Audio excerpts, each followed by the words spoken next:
In 1984, the Thompson Twins were everywhere. Their hit Hold Me Now was dominating radio, their videos were constant rotation on MTV, and when they stepped into the stage at Live Aid, they looked like one of the safest bets in pop music. A sound the world instantly recognised. From the outside, nothing seemed capable of slowing them down. But behind the scenes, something had already changed. Long before the lineup shifted, before their sound suddenly grew darker, before American audiences quietly stopped paying attention, two members of the band had formed a relationship almost no one knew outside their inner circle. And as that relationship deepened, the balance inside the group began to shift in ways fans couldn't see yet. Then one member walked away. Soon after, the band stopped sounding like themselves. And within just a few years of Hold Me Now, one of MTV's biggest acts had almost disappeared overnight. The real story isn't about a failed album or change in trends. It's about a secret romance inside the Thompson Twins that slowly reshaped the band and set off a chain reaction that ended their peak far earlier than anyone expected. Before we get into the story of the massive rise and tragic fall of the Thompson Twins towards the late 1980s, make sure to subscribe as we cover multiple of your favourite 80s artists and groups every week on this channel. Drop your thoughts and suggestions on who you'd like to see on the channel next.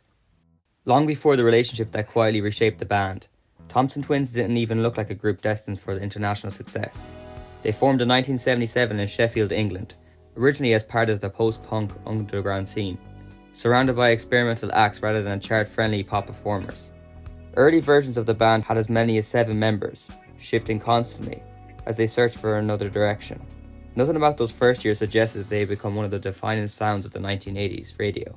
Everything changed when the lineup tightened around Tom Bailey, Alannah Currie and Joe Leeway. Bailey brought the songwriting instincts, Currie shaped the group's striking visual identity, and Leeway gave them a charismatic stage presence that translated perfectly into the new MTV era. Together, they didn't just sound modern, they looked modern. Their breakthrough arrived with Into the Gap, recorded at Compass Point Studios in Nassau, Bahamas, alongside producer Alex Sadkin. The sessions transformed their sound into something cleaner, brighter, and instantly recognisable. When Hold Me Now was released, it didn't just chart, it defined them. The single reached number 3 in the United States and turned the Thompson Twins into global stars almost overnight. Suddenly they weren't just another British synth band crossing the Atlantic. They were headlining arenas, appearing constantly on MTV, and performing at Live Aid, one of the most watched concerts in music history. The 3 matching silhouettes, the coordinated visuals, and the futuristic presentation became inseparable from their success. From the outside, the formula looked perfect and stable, but inside the group something had already begun to change, and it would be soon after that the balance between all 3 members was beginning to fade away. At the exact moment Thompson Twins were becoming one of the most recognisable acts on MTV, something important was happening behind the scenes that almost no one outside the band fully understood. During the rise that followed Hold Me Now, Tom Bailey and Alannah Currie quietly became romantically involved. And while relationships inside the bands weren't unusual in the 1980s, what made this different was how central the two of them were already going in terms of the group's direction. Bailey wasn't just the lead singer, he was the primary songwriter and musical architect. Currie wasn't just a percussionist, she shaped the visual identity of the band, their styling, artwork concepts and stage presentation. Together they were already influencing nearly every decision that the Thompson Twins made. Once their relationship deepened, that influence naturally became even stronger. Though fans watched their videos on MTV, had no reason to suspect anything had changed. Outside, the trio still looked balanced. Interviews were presented as them as equals. But inside recording sessions and creative meetings, the centre of gravity had begun shifting toward Bailey and Currie as a unit. Decisions increasingly reflected their shared instincts, rather than the dynamic that had originally defined the group's chemistry. At first, the change was subtle. Nothing dramatic happened overnight. The band was still touring successfully, still charting internationally, and still benefiting from the momentum of Into the Gap. Yet the structure of the Thompson Twins was quietly transforming from a 3-person identity into something closer to a creative partnership, with a 3rd member orbiting around it. That shift wasn't visible to audiences yet, but someone inside the band could already feel it, and within a short time, the balance that had made the group famous would permanently change. By 1985, Thompson Twins looked untouchable. Their performance at Live Aid placed them at the same global stage as the biggest artists in the world, confirming that the trio of Tom Bailey, Alannah Currie and Joe Leeway had become one of the defining visual groups of the MTV era. But behind the success, the internal structure of the band was already shifting, and Leeway was beginning to feel it. Unlike Bailey, who controlled the songwriting, or Currie, who shaped the band's artistic direction, Leeway's role depended heavily on performance energy and image. He was the band's most recognisable visual presence in interviews and videos. often acting as a bridge between the group and their growing American audience. As the relationship between Bailey and Currie deepened, however, creative decisions increasingly centered around them. The Thompson Twins were still presented publicly as a trio, but internally they were starting to function differently. In 1986, at the height of their international recognition, Leeway made a decision that surprised both the fans and the industry. He left the band.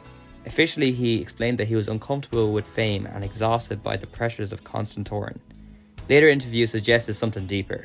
He'd never wanted the level of celebrity that came with the Thompson Twins' success, especially in the United States. He relocated to Los Angeles, shifting his focus towards film studies and screenwriting instead of pop stardom. To audiences, the departure seemed manageable. Many assumed Bailey and Currie could simply continue on as before. But visually and structurally, the Thompson Twins were no longer the group that had dominated the MTV with Into the Gap.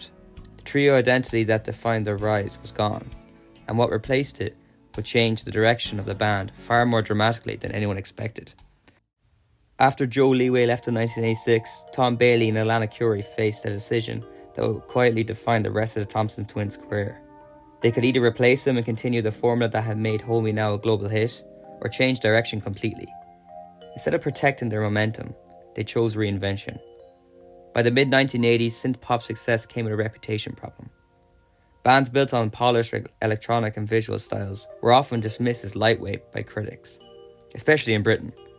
Bailey and Currie were increasingly determined not to become another act remembered for only a handful of radio singles. Rather than repeating the sound of Into the Gap, they began writing material that was darker, more political, and deliberately less commercial. It was a bold move, but also a risky one at exactly the moment their audience expected familiarity. The decision shaped their next record, Close to the Bone. Instead of bright hooks and glossy synth textures, the album leaned towards experimental rhythms, heavier lyrical themes, and a mood that felt very different from what the Thompson Twins fans thought they knew. Bailey later explained that the goal wasn't to chase chart success. It was artistic credibility. For the first time, the band's direction reflected the priorities of Bailey and Currie as a creative partnership, rather than the identity of the original trio. To listeners in Britain, the shift was noticeable, but in the United States, where MTV exposure had helped make the Thompson Twins famous, it was very dramatic. The visual confidence and pop immediacy that carried songs like Hold Me Now into constant rotation suddenly felt absent. Radio programmers hesitated. Video plays slowed. Without the trio image and without the familiar sound, the band's connection with American audiences weakened almost immediately. And as the presence on MTV quietly faded, something else was beginning to change behind the scenes, something far more personal than a musical reinvention. When Close to the Bone arrived in 1987, it wasn't just another release from the Thompson Twins. It was the first full project shaped entirely by Tom Bailey and Alannah Currie, as creative partnership after Joe Leeway's departure, and listeners could immediately tell something had changed. Instead of the bright melodic confidence that powered Hold Me Now, the new material sounded darker, sharper, and far more politically direct. One track in particular signalled how different their priorities had become. Get That Love carried a polished rhythm, but it lacked the emotional immediacy that made their earlier singles instantly recognisable. Meanwhile, songs like The Name of Love in '88 reflected an effort to reconnect with their past sound, but by then that momentum that once guaranteed heavy rotation on MTV had already begun to slip away. In the United States especially, the change was noticeable. During the Into the Gap era, the Thompson Twins had benefited from a near constant visibility on MTV, which shaped how American audiences experienced the band. But by the late 1980s, the channel's programming was shifting towards artists with stronger visual narratives and more immediate pop appeal. Without their original trio identity, and without another song that matched the impact of Hold Me Now, their presence on the network quietly declined. That shift mattered more than chart positions suggested. In the mid-1980s, MTV wasn't just promotional support. It was the engine that kept international acts visible in the American market. Once that exposure weakened, radio play also followed, and touring opportunities became harder to sustain. To casual listeners, it looked as if the Thompson Twins have simply faded with changing trends. But inside the band, the story was way more complicated, and the relationship that had shaped their creative decisions was beginning to face pressures of its own. By the late 1980s, the partnership between Tom Bailey and Alannah Currie had become the centre of everything the Thompson Twins did. It shaped their songwriting, their image, and the direction that they chose after the success of Hold Me Now. But the same relationship that gave the band its creative focus was now carrying the full weight of its future. And once that pressure started building, there was no longer a third voice inside the group to balance it. Throughout the recording and touring cycles that followed close to the bone, the band was no longer operating as a shared trio identity. Decisions were increasingly personal as well as artistic. Because Bailey and Currie weren't just collaborators, they were partners trying to reinvent their place in a changing music industry. The late 1980s were shifting quickly toward new production styles as well as new visual trends. Without the stability of their career structure, every creative choice now carried more risk than before. At the same time, the expectations surrounding them had changed. They were no longer the futuristic synth-pop trio audiences had discovered earlier in the decade. Instead, they were navigating a quieter phase of their career, while attempting to redefine themselves musically and personally at the same time.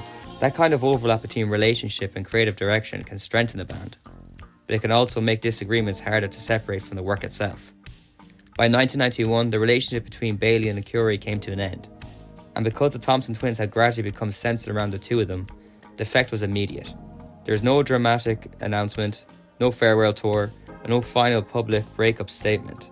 Once the relationship stopped, the band effectively stopped with it. What had begun as a private connection during their rise had slowly reshaped the structure of the group. And when it ended, so did the version of the Thompson Twins that the audiences around the world remembered.